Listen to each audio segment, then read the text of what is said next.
UPSC के जब हम प्रिपरेशन करते हैं ना तो हम बहुत सारी चीज़ों को इग्नोर कर देते हैं। हम ये सोचते हैं कि इतना बड़ा एग्ज़ाम है तो पता नहीं कौन कौन से रिसोर्सेज हमें कवर करने हैं, बट जो मेन बेसिक रिसोर्सेज हैं उनको इग्नोर कर देते हैं। अब ये देखिए, ये RS शर्मा की बुक चैप्टर नंबर 7 में ये चैप्टर जो दिया हुआ है, advent of Aryans and age of Rigveda, तो इसमें ना वैदिक काल से रिलेटेड देखिए पहले सारी जियोग्राफी दे रखी है उन्होंने, ठीक है। उसके बाद लैंग्वेज के बारे में सब कुछ लिखा है, ठीक है। ये देखिए, अगर हम बुक्स की बात करें इन पे तो मल्टीपल टाइम्स जो क्वेश्चन है वो पूछा भी जा चुका है यूपीएससी में, ठीक है।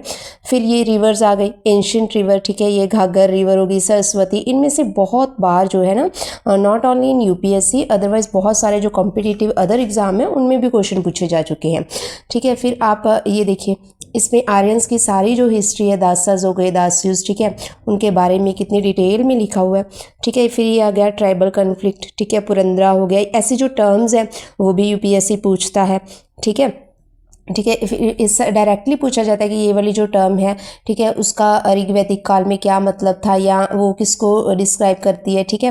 फिर ये देखिए, रावी रिवर के बारे में जो सारा जो हिस्ट्री है, ठीक है, कुरुज जो कबीला, ठीक है, उसके बारे में सब कुछ दे रखा है।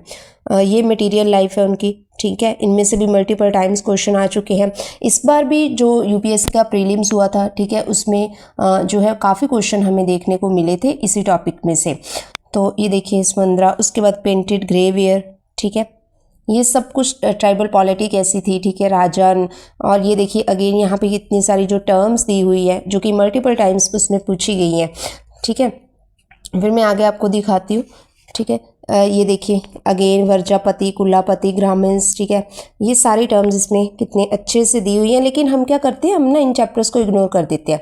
हम सोचते हैं कि पता नहीं कौन सा कोचिंग मटेरियल है, कहाँ से ये पेपर आएगा, ठीक है, कौन कौन सा न्यूज़पेपर कवर करना है, बट ऑलरेडी जो हमें बुक्स दी गई हैं एनसीईआरटी की उनको हम नहीं पूछते, ठीक है। ये देखिए, ये मैरिज एज तो हमें पॉइंट वाइज कई बार पूछा जा चुका है, जैसे कि हम ये देखिए मैंने निकाल के यहाँ पे पॉइंट लिखे हुए हैं कि जो ऋग्वैदिक काल है ना उनमें मैरिज से रिलेटेड क्या क्या था, कि marriage is in Rigveda, no child marriage, widow remarriage, ठीक है।